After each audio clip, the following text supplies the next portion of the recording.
selawatan pada zuhur pada hari Rabu yang sudah kami terima tanggal 20 Desember 2023 sebesar Rp1.097.000. Kami atas nama pengurus Yayasan Masjid Raya Darussalam Samarinda mengucapkan terima kasih atas infak dan sedekah yang sudah Bapak dan Ibu berikan, dan mendoakan semoga kita semua senantiasa mendapatkan pahala yang berlipat ganda dari Allah Subhanahu wa Ta'ala. Amin Allahumma amin.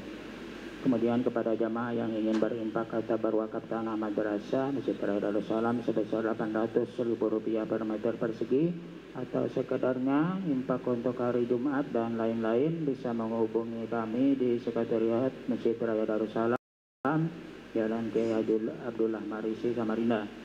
Baik jemaah sekalian, sebagaimana biasanya kita akan mengikuti ceramah agama pada zuhur yang insya Allah pada siang hari ini akan disampaikan oleh Al-Mukarram Bapak Ustadz Haji Mustafa MPDI. Untuk itu kepada Bapak Ustadz dipersilakan. Assalamualaikum warahmatullahi wabarakatuh. Alhamdulillahirabbil alamin, wassalatu wassalamu ala asyrafil anbiya wal mursalin Sayyidina wa maulana Muhammadin wa ala alihi wa sahbihi ajma'in. Subhanaka la ilma lana illa ma 'allamtana innaka antal alimul hakim wa tub alaina innaka antat tawwabur rahim. Rabbi shrah li sadri wa yassir li amri wahlul 'uqdatam min lisani yafqahu qawli wahdi qalbi wa sadid lisani bihaqqi Sayyidina Muhammadin sallallahu alaihi wasallam wa sahbihi wal ali. Alhamdulillah, bersama-sama kita panjatkan pujian dan puji syukur kehadirat Allah Subhanahu wa Ta'ala di hari di masjid yang mulia ini. Bersama-sama kita melaksanakan salat zuhur secara berjamaah di hari di masjid yang mulia ini. Bersama-sama kita melaksanakan, mudah-mudahan Allah Subhanahu wa Ta'ala mengampuni seluruh dosa-dosa kita, panjang umur, murah rezeki, dan disegerakan mengerjakan ibadah haji. Amin ya rabbal alamin. Salawat dan salam tak lupa kita haturkan kepada junjungan kita Nabi besar Muhammad sallallahu alaihi wasallam beserta pengikut-pengikutnya, pecinta-pecintanya ila yaumil qiyamah. Hadirin hadirat yang dimuliakan oleh Allah Subhanahu wa Ta'ala. Qala al-muallif atalallahu umruhu fi sihatin wa afiyatin innal qal fawaidul ju'i. Faedah dari rasa lapar. Seringkali kita melihat di luar sana banyak orang-orang kalau mereka makan itu melebihi dari porsi mereka masing-masing.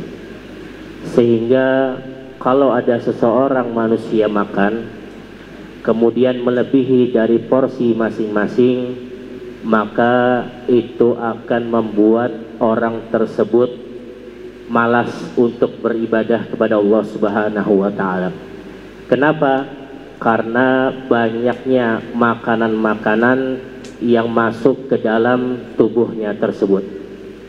Maka seorang muslim yang baik, dia akan mengkonsumsi makanan, dia memerlukan kebutuhan daripada makan siang, makan malam, dan juga makan pagi itu sesuai dengan porsi masing-masing.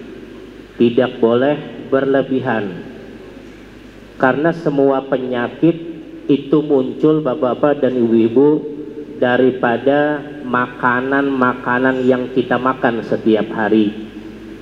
Di samping itu juga penyakit juga akan muncul daripada pikiran-pikiran kita. Tetapi yang lebih banyak penyakit itu muncul dari banyaknya makanan-makanan yang beraneka ragam, yang bermacam-macam, sehingga kita makan tidak sesuai dengan selera kita, bahkan berlebihan. Itulah yang akan menjadi penyakit bagi kita sendiri.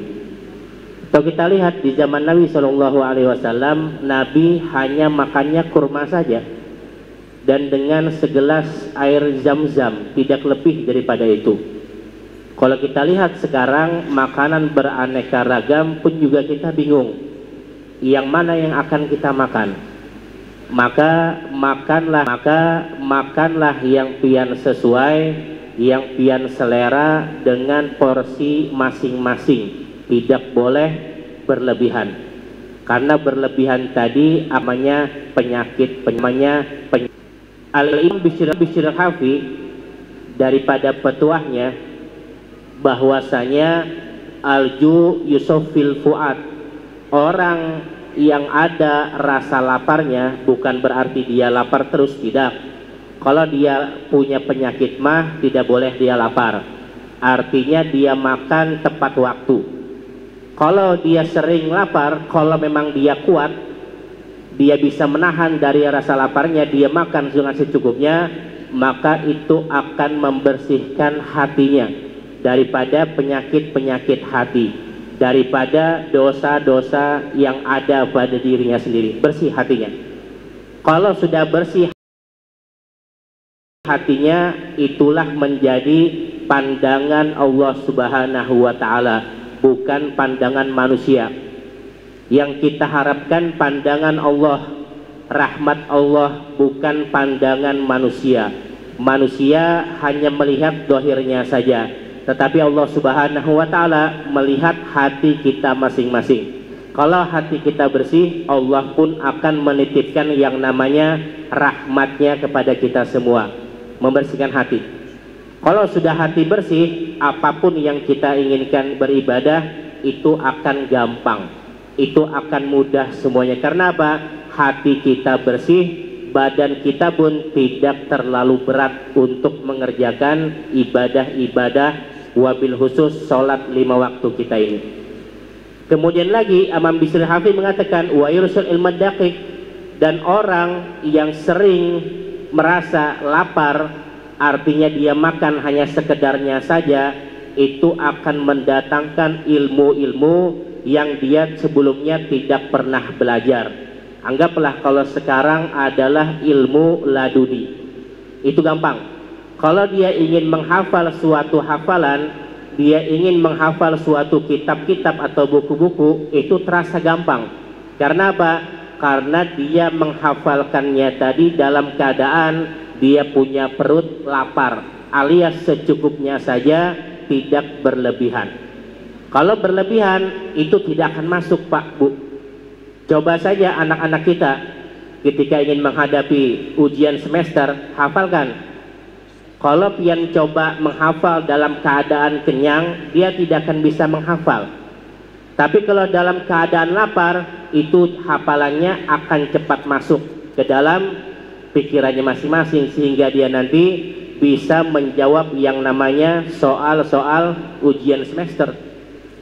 Nah, ini banyak daripada kita ketika kita makan itu berlebihan. Itu tidak boleh, Bapak-bapak dan Ibu-ibu. Makanlah sesuai dengan porsi kita masing-masing. Kalau kita ingin melihat daripada sirah Nabi, sejarah Nabi Shallallahu Alaihi Wasallam, Pak, Bu, ini sangat berat. Bahwasanya Nabi Shallallahu Alaihi Wasallam di dalam sejarah beliau, di dalam sirah beliau, di dalam keseharian beliau, itu beliau kalau makan hanya 9 kali suapan saja, tidak lebih. 9 kali suapan, tidak lebih. Nah, kalau kita lihat sekarang, kita makan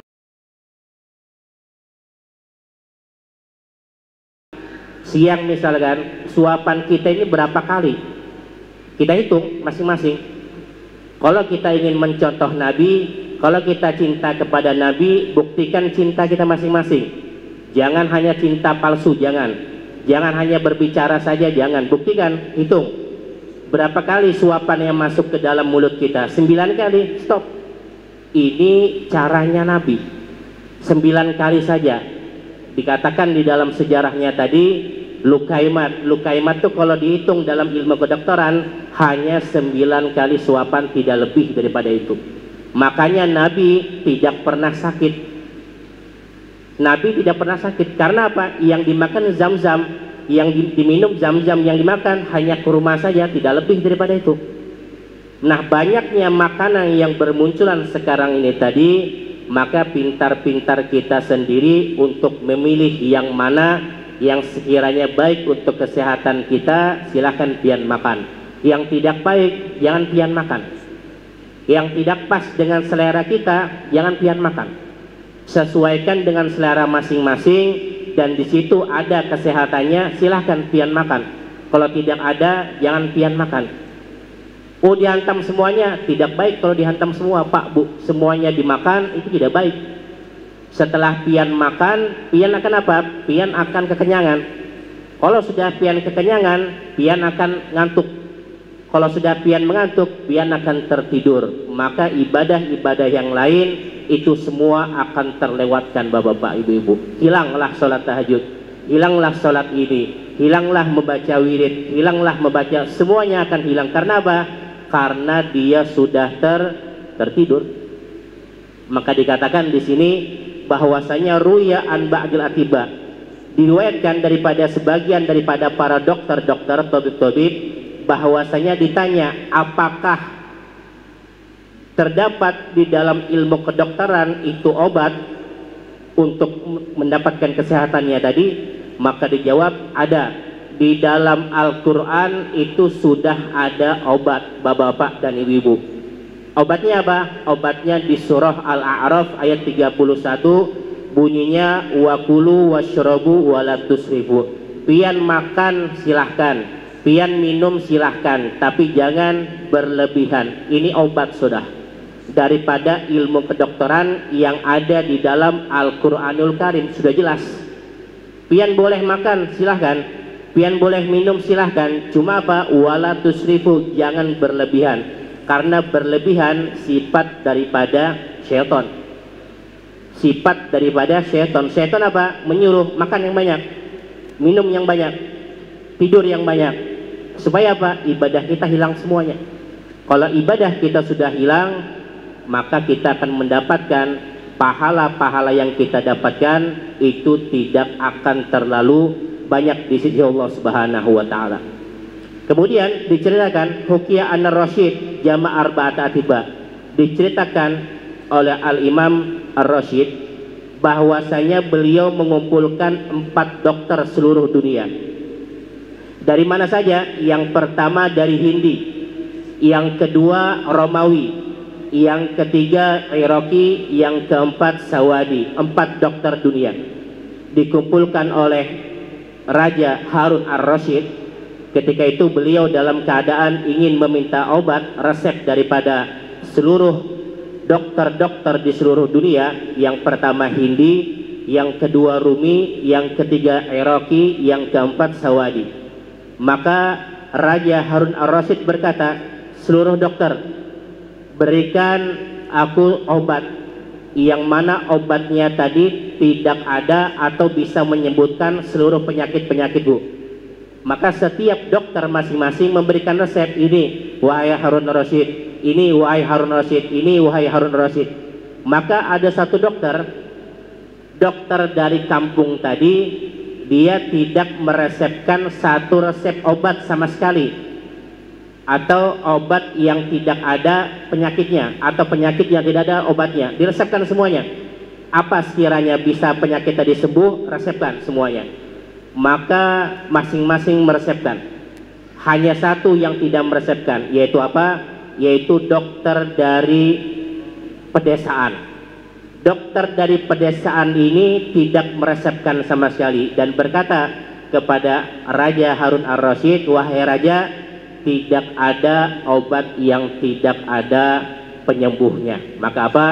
Maka hanya obat, apa dikatakan tadi? Hanya obat yang berkata nahnu kaumun la na'kul ila naju wa ila akalna fala nasba. Itu yang diresepkan, bahwasanya apa?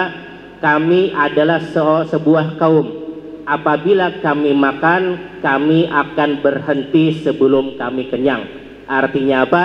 Kalau memang pian betul-betul ingin makan, laparkan terlebih dahulu baru pian makan. Setelah pian makan, sebelum yang namanya rasa kenyang tadi datang, berhentilah untuk pian makan tadi, alias tinggalkan makanan pian. Ini obat yang paling manjur, tidak ada obat-obat yang lain yang diberikan kepada Raja Harun Ar-Rasyid. Semoga di siang hari yang penuh berkah ini, di masjid kita yang mulia ini, kita bisa menerapkan sehari-hari dalam kehidupan kita, sehingga kita bisa menjadi orang-orang yang sehat walafiat, panjang umur, disehatkan badan kita, dikabulkan seluruh hajat-hajat kita. Amin amin ya rabbal alamin. Sir nabi wa alin nabi, sir suratil fatihah. A'udzubillahi minasyaitonir rajim. Bismillahirrahmanirrahim. Alhamdulillahirabbil alamin.